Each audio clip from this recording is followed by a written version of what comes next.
It's 5:45 p.m., which means it's time for BCTV's Nightly News Roundup. I'm tonight's host, Roland Boyden, and this is 5:45 Live. Tonight, who's swimming in the river in uniform? What we've got in common with the Commons, why burlesque is back, where in town it's okay to paint the walls, when to watch the Eagles get legal, and more on that in 15 minutes, so stick around.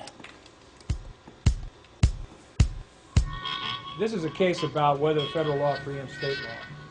So scandals, as we have come to know them, unfortunately, in politics is really not of any relevance to this case. I mean, I think what I was getting at with the discovery was Entergy trying to solidify its claim that the real reason Vermont was acting was safety concerns, not in economic concerns, not land use concerns, not reliability concerns, not anything other than safety.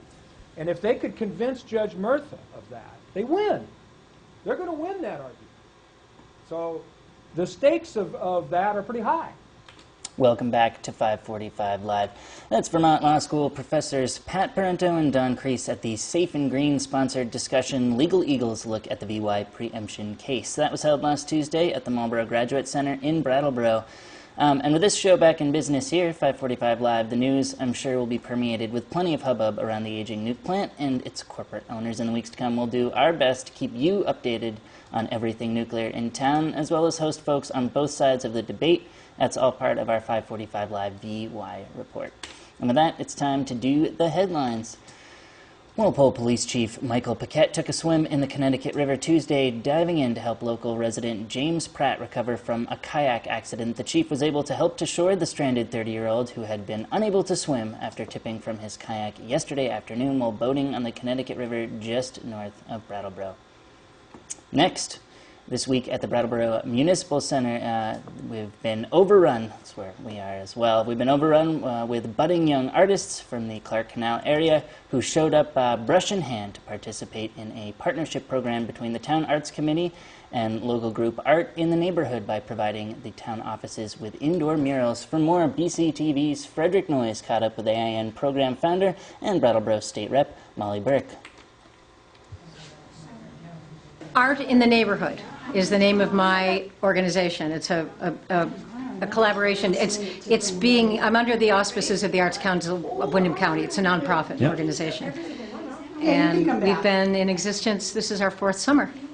Great. And this is a great opportunity to work in the building, to connect the kids from Clark Canal with their community, and to let the people, we're looking forward to letting town officials and other community members see the work that kids are capable of doing. And to wrap up the headlines, it's now news only to, I guess, cave dwellers in town, which might be our primary audience. But last week, federal judge J. Garvin Murtha denied Entergy's request for a preliminary injunction that would allow them to continue operation while their lawsuit against the state plays out in court. Before the ruling, we caught up with the Commons' Olga Peters about all those shenanigans. For a 5:45 Live rewind in time, I'll send you back to day 2 of the hearing for Olga's breakdown on just what happened inside that courtroom. So this week in the Commons, we have full comprehensive coverage of the 2 days of the preliminary injunction for the Entergy v. Vermont court case that took place at the Federal District Court in Brattleboro last week. In court, Entergy claimed that Vermont has stepped into federal preemption area by trying to regulate radiological safety, and has created an air of uncertainty for employees and the company at the plant, and that if they do not receive the preliminary injunction from Judge Murtha, the plant may be forced to close earlier than 2012. The state countered Entergy last week by saying a preliminary injunction would not ease the environment of uncertainty at the plant, because only employees stated that only operating past 2012 would do that. So that's kind of it. That's like 14 hours of testimony in a very small nutshell. So make sure you read the Commons and find out more. Olga Peters talking with 545 Live.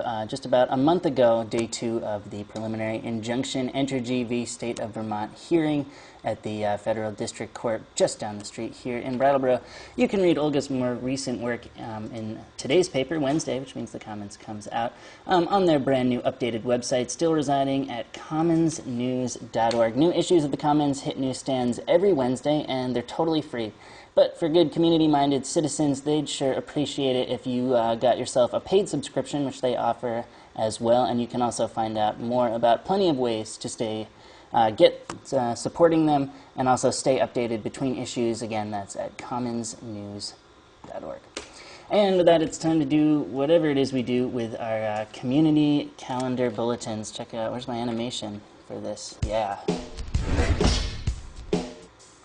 Whew. Tomorrow night at 8 p.m., the Hooker Dunham plays host to Madame Burlesque. And here's the press release for that. The Boston Baby Dolls, a bona fide bumping, grinding, tassel-twirling burlesque troupe on a mission to recreate the golden age of burlesque, present Madame Burlesque, a tribute to the legendary ladies who made burlesque great, and that was just all from memory. Genius. And before you head there, you could, though I guess non-profitism denies me the right to give you any kind of directive, you could potentially head to the marina, newly opened marina, as I believe the posting reads, for their monthly gathering Green Drinks, which has been touted as an informal networking event for environmental citizens and professionals. Tomorrow's theme, biochar, again, that's at the marina at 5 p.m. tomorrow afternoon.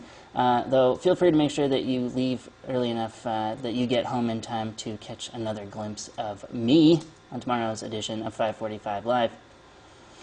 That'll do it for the calendar for now.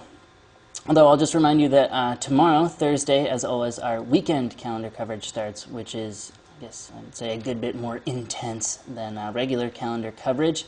So if you tune in around this time tomorrow here on 545 Live, you'll get to see that the intensity level will be, I guess, soaring in the studio. Okay, and if we missed your event or you want more coverage than me just trying to rhyme your press release, then email me, roland@brattleboro.tv.org. I know that's hard to remember. I'm really wishing that I had a smarmy graphic of me in an Armani, an Armani suit. ROLAND@brattleboro.tv.org. That's where you can email me to get in touch with the 545 Live crew. Get your event some coverage, your event, maybe even a little news story beyond the calendar coverage. So get in touch with me, and we'll be sure to make it happen. All right, with that, it's time to move on to our BCTV Schedule Quick Glance. The Quick Glance is my daily opportunity to shamelessly plug what's coming up here at BCTV on both our channels, channels 8 and 10. Coming up right here at 6 on this channel, that's channel 8, we have the performance of Wyndham Loops, performed partly in the dark this June at the Latches Theater.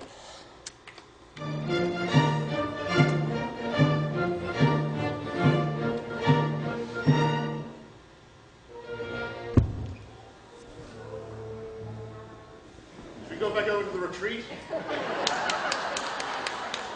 And keep an ear to the grindstone for broadcasts of July's makeup performance coming soon to a BCTV near you.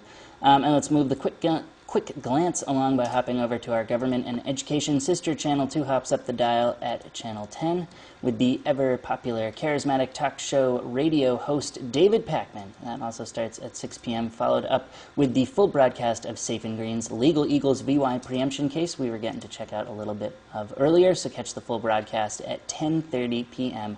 on channel 10.